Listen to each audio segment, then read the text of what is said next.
পৌরাণিক কাহিনী এবং আধুনিক বিজ্ঞানের মেলবন্ধনে ব্রহ্মাস্ত্র, পশুপতাস্ত্রের এবং পারমাণবিক বোমার তুলনা একটি অত্যন্ত জনপ্রিয় বিষয়।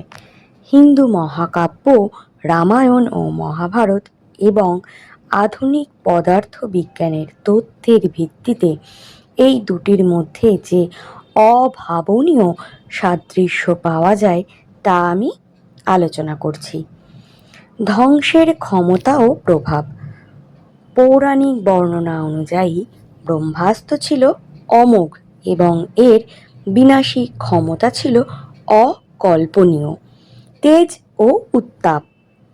মহাভারতে বর্ণিত হয়েছে যে ব্রহ্মাস্ত্র নিক্ষেপের পর সহস্র সূর্যের সমান তেজ উৎপন্ন হতো। পারমাণবিক বোমা বিস্ফোরণের সময়ও ঠিক এভাবেই প্রচণ্ড তাপ ও আলোকছটা ফ্ল্যাশ তৈরি হয়। পরিবেশের ওপর প্রভাব।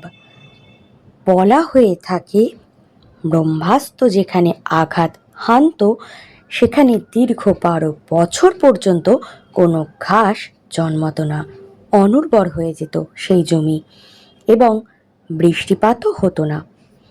পারমাণবিক তেজস্ক্রিয়াতে বা রেডিও অ্যাক্টিভ ফলআউটের ফলে মাটি ও পরিবেশ ঠিক একইভাবে দীর্ঘ মেয়াদে দূষিত হয়। এই বর্ণনা তার সাথে হুবহু মিলে যায়। তেজস্ক্রিয়তার লক্ষণ। মহাভারতের যুদ্ধে ব্রহ্মাস্ত্র বা ওই জাতীয় অস্ত্রের, যেমন অশ্বত্থামার ব্যবহৃত অস্ত্র ব্যবহারের বর্ণনায় কিছু শারীরিক লক্ষণের কথাও কিন্তু পাওয়া যায়। বিস্ফোরণের ফলে মানুষের চুল ও নখ পড়ে যাওয়া, পাখিদের সাদা হয়ে যাওয়া এবং গর্ভবতী নারীদের গর্ভপাত হওয়া, খাদ্যদ্রব্য বিষাক্ত হয়ে যাওয়া। এই লক্ষণগুলো আধুনিক তেজস্ক্রিয় বিকিরণের পার্শ্ব প্রতিক্রিয়ার সাথে মিলে যায়। অস্ত্র নিয়ন্ত্রণ ও নিবারণ পদ্ধতি। পারমাণবিক বোমার সাথে ব্রহ্মাস্ত্রের একটি বড় পার্থক্য হল নিয়ন্ত্রণ ব্যবস্থা। মন্ত্রপুত ব্রহ্মাস্ত্র ছোড়া হতো নির্দিষ্ট মন্ত্রের মাধ্যমে, এটি লক্ষ্যভ্রষ্ট হতো না। উচ্চতর জ্ঞান সম্পন্ন যোদ্ধারা ব্রহ্মাস্ত্র নিক্ষেপ করার পর তা ফিরিয়ে নিতে পারতেন, যদিও এটি অত্যন্ত কঠিন ছিল। অপরদিকে একবার উৎক্ষেপণ করলে আধুনিক পারমাণবিক ক্ষেপণাস্ত্র ফিরিয়ে নেওয়ার কোনো সুযোগ নেই, তবে এর গতিপথ ধ্বংস করা প্রযুক্তি এই নিয়ে কিন্তু কাজ করছে।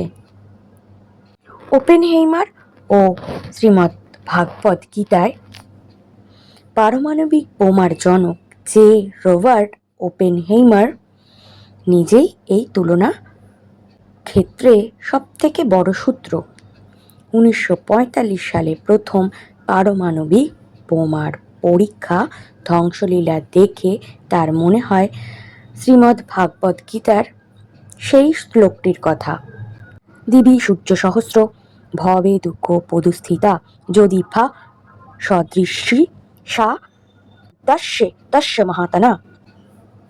এর অর্থ হলো আকাশে যদি সহস্র সূর্যের জ্যোতি একযোগে উদিত হয় তবে তা সেই পরমেশ্বর তেজের সদৃশ্য হতে পারে। পরবর্তীতে একটি সাক্ষাৎকারে তিনি বলেন, বিস্ফোরণের মুহূর্তে তার মনে হয়েছিল, now I become death, the destroyer of worlds. Brahmastra হলো পৌরাণিক আর পারমাণবিক বোমা আধুনিক উৎস। মন্ত্র এবং দৈব শক্তি হলো ব্রহ্মাস্ত্র আর নিউক্লিয় ফিশন বা ফিউশন হলো পারমাণবিক বোমা। ব্রহ্মাস্ত্রের দীর্ঘমেয়াদী ফল হলো 12 বছর আকাল ও অনুর্বরতা। তেজস্ক্রিয় দূষণ আর জেনেটিক পরিবর্তন হলো পারমাণবিক বোমা নিক্ষেপের ফলাফল। অন্যদিকে অন্য একটি ব্রহ্মাস্ত্র দিয়ে প্রশমন করা যায়। অ্যান্টি ব্যালিস্টিক মিসাইল সিস্টেম হলো আমাদের পারমাণবিক বোমা। প্রাচীন গ্রন্থে বর্ণিত অস্ত্রের প্রভাব ও আধুনিক মরণাস্ত্রের ফলাফলের মধ্যে এই মিলগুলো সত্যিই বিস্ময়কর। অনেকে মনে করেন প্রাচীনকালে হয়তো এমন কোনো উন্নত প্রযুক্তি ছিল যা কালের বিবর্তনে হারিয়ে গেছে। আবার অনেকে একে নিছক রূপক কল্পনা বলেও দেখেছেন। তবে ধ্বংসের ভয়াবহতার দিক থেকে উভয়ই কিন্তু মানবজাতির জন্য চূড়ান্ত হুমকিস্বরূপ। মহাভারতে বর্ণিত আছে, যখন ব্রহ্মাস্ত্র প্রয়োগ করা হতো চারিপাশের সমস্ত খাবার ও জল বিষাক্ত হয়ে যেত, যেটা খাওয়া অসম্ভব হয়ে পড়ত। কুরুক্ষেত্রের যুদ্ধে অশ্বত্থামার ব্রহ্মাস্ত্রের প্রয়োগের ফলে পাণ্ডব বংশের নারীদের গর্ভস্থ সন্তান নষ্ট হয়ে যাওয়ার বর্ণনাও আছে। আমাদের আধুনিক পারমাণবিক বিকিরণের ফলেও গর্ভাস্থ ভ্রূণের ব্যাপক ক্ষতি হয়। আবার অন্যদিকে আধুনিক বিজ্ঞানীদের মতে পারমাণবিক যুদ্ধের ফলে মাটিতে তেজস্ক্রিয়তা ছড়িয়ে পড়ে এবং দীর্ঘ সময় ধরে সেখানে চাষাবাদ বা বসবাস কোনোটাই করা সম্ভব হয়ে ওঠে না। প্রাচীন গ্রন্থে ব্রহ্মাস্ত্রকে বলা হয়েছে জগৎ ধ্বংসকারী, অর্থাৎ এটি কেবল সৈন্যদল নয়, বরং পুরো শহর বা সভ্যতা মুছে দেওয়ার ক্ষমতা রাখত। এদিকে তো আমরা জেনেই থাকি জাপানের হিরোশিমা নাগাসাকি একটি ছোট্ট বোমায় পুরো শহরটা নিশ্চিহ্ন হয়ে গেছিল। এবার একটি মজার তথ্য বলি, পারমাণবিক বোমার সফল পরীক্ষার পর যখন রবার্ট ওপেন হেইমারকে জিজ্ঞেস করা হয়েছিল এটি কি পৃথিবীর প্রথম পারমাণবিক পরীক্ষা, তিনি রহস্যময়ভাবে উত্তর দিয়েছিলেন, আধুনিক যুগে প্রথম। Modern Times yes. তার এই উক্তিতে ইঙ্গিত দেয় যে তিনি নিজেও প্রাচীন ভারতের এই শক্তিশালী অস্ত্রগুলোর সাথে আধুনিক বোমার সাদৃশ্য অনুভব করেছিলেন।